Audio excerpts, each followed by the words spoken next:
Hey, welcome back. It's Kimmy Searches, and today we are going to talk about my top 5 favorite books from 2018. They are in no particular order. The first one is Canterville Ghost by Oscar Wilde. This one's a short story in a collection of other short stories, and it's really good. It's fantastic. Canterville Ghost was my favorite of the short stories. It's about a family of Americans who move in to a haunted house, and they are having none of that. And it's hilarious. It's so funny. It's also kind of meaningful though, and a little touching. It's got something deeper to it that you can't quite put your finger on it. It's really good. If you like Oscar Wilde, who's already such a fantastic author, he's really funny. Everything he writes is just good.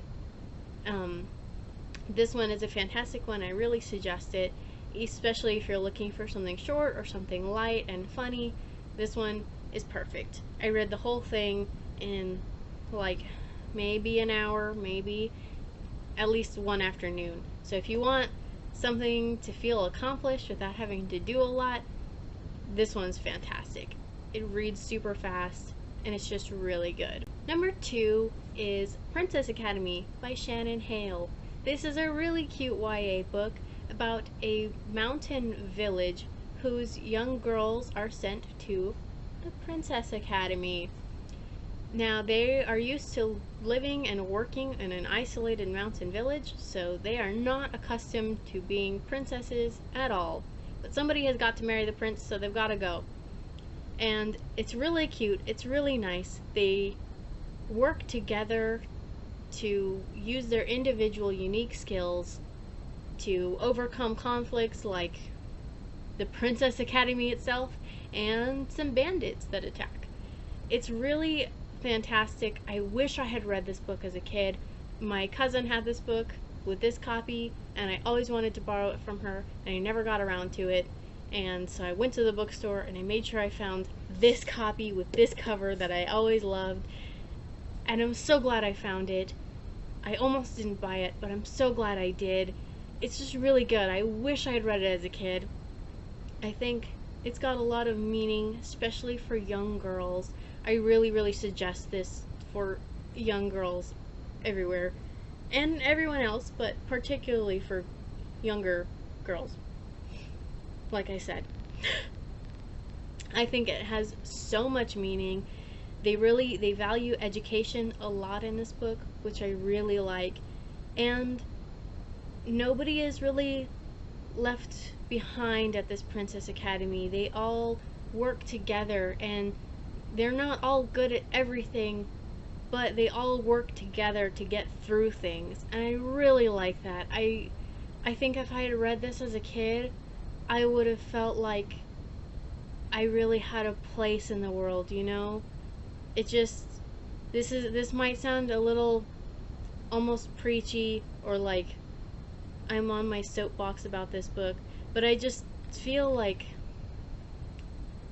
it would have done a lot for me as a kid, because every single character has something to contribute to the group, and that's really great. There's a character with a disability in it, and she is no less valuable than any of the other girls. She has realistic struggles with it, but she's no less of an important character because of it. They handle it really well, I think, and I really liked that. And it really made me feel like if I was a kid again reading this, I would have had so much to learn from it.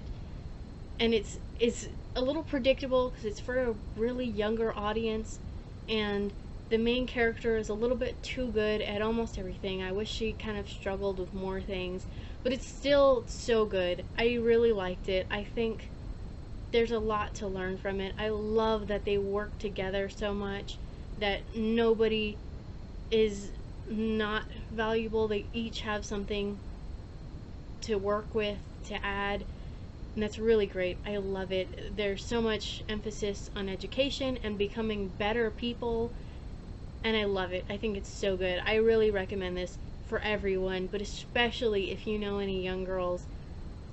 I think this one's the one to read.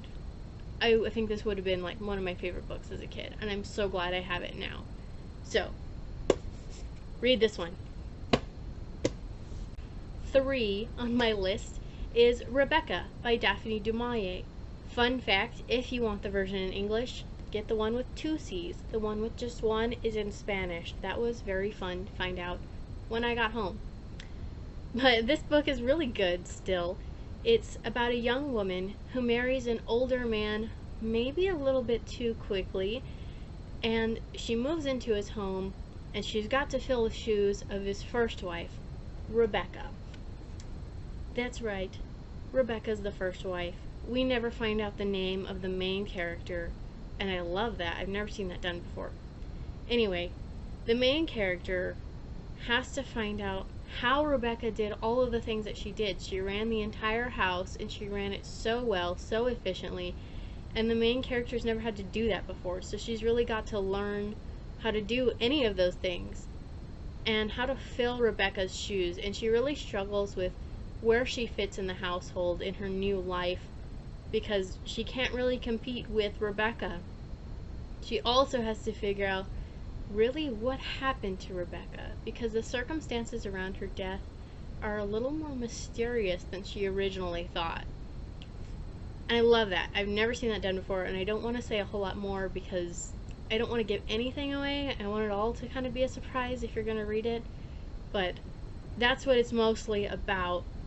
And the things that I really liked about it were that the main character obviously struggles with some kind of anxiety about where she fits in this new life of hers and how to fulfill roles she's never had to do before, and I really like that. It seemed really relatable to me and well done, I think.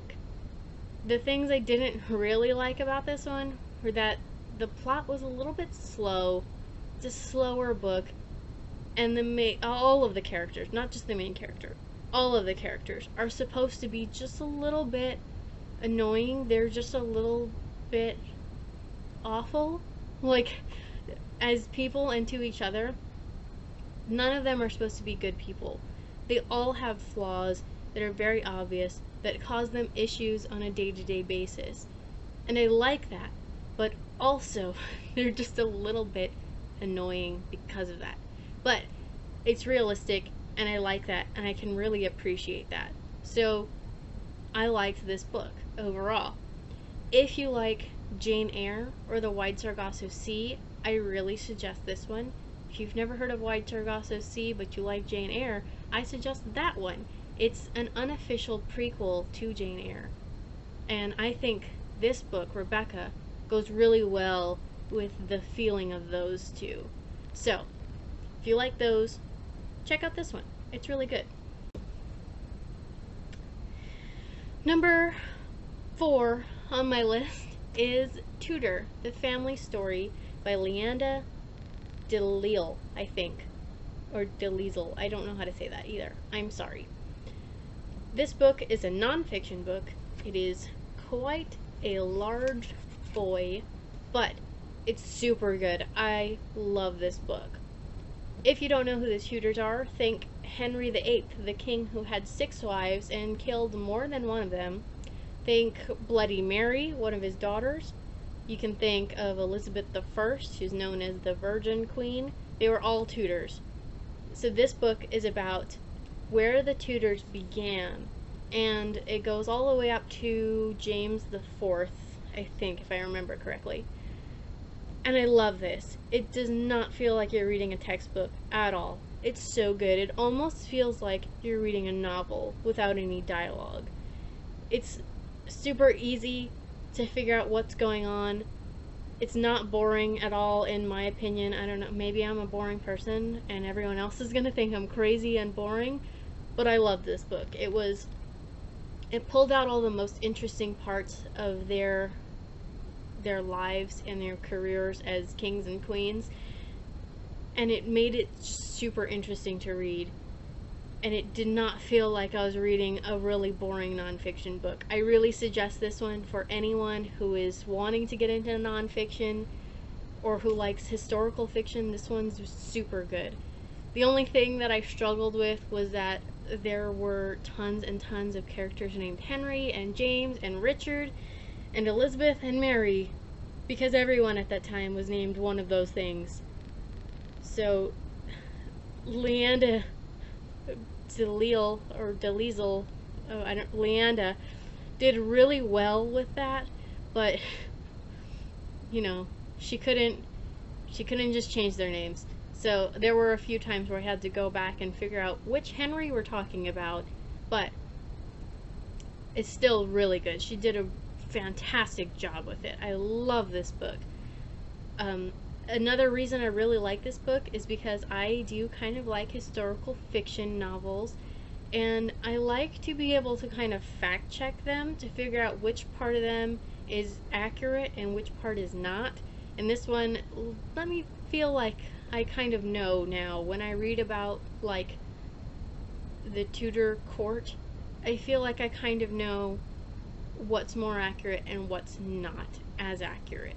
So I would suggest this book for anyone who reads historical fiction and wants to maybe know how much of it is real.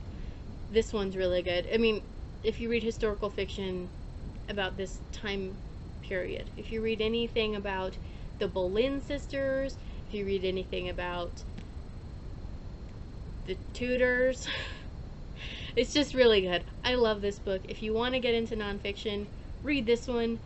It's so good. It doesn't feel like nonfiction, but you learn so much from it.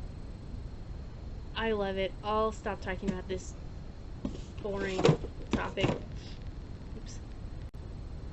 The last book on my list of my favorite books from 2018 is A Gentleman in Moscow by Amor Towles. This is a fantastic story about a count who gets placed under house arrest in a hotel in revolutionary Russia. You don't need to know anything about Russian history to read this book, but if you do know something, this takes place right after the Bolshevik Revolution. So he gets off easy compared to everyone else by being placed under house arrest in a hotel, a luxury hotel. Most people were not making it out alive, but as a member of the aristocracy, he gets certain privileges, and one of them is being allowed to live. So he's in this hotel. He's used to a life of luxury and freedoms that he no longer has. He can't even step out the front door of the hotel. He is trapped here until he dies. And at first, he kind of doesn't know what to do with himself, you know? Who would? He's used to being able to do whatever he wants, basically, because he's got the time and the money to do it. And now he doesn't really have either one, so he's really struggling. But he learns how to live his life to the fullest again, and I love that about this book. This is my favorite thing about this book. I suggest this to literally everybody ever. It's so good. He ends up adopting a young girl. I'm not going to tell you how, and I don't want to give too much away, but they end up living and learning together and growing together, and it's so good. I love it so much. Every character has their own life and their own flaws, but you end up caring about them so much, and it's fantastic. I love it. I love the storyline. I love every single one of the characters.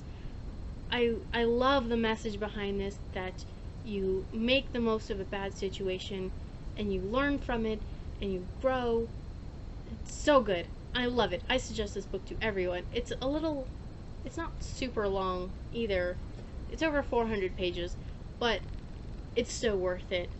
It's so worth it. I don't think this storyline lulls in any way. I think it just is interesting on every single page, and it's not a thriller. It's not like, oh god, what's gonna happen next? But you're still like learning along with him and figuring out how to make the most of this situation with him, and it's so beautiful. This is a beautiful book. It has so much meaning to it. I'm so glad I read it. It's about, it's a lot about learning how to make your life the best it can be. It's about learning how to have courage to do things, and it's so good. I personally struggle a little with anxiety, and I think I read this book at the perfect time, and it just means so much to me. And they don't talk about having anxiety at all in this book. That's not an issue any of the characters seem to have, but it's still, the meaning behind it still meant so much to me, to just have courage to do things no matter what, to just do things. And it's not about whether or not you succeed, it's about whether or not you tried. And I love that. It's one of my favorite quotes in this book. I marked it. Let's see if I can find it super quickly or not.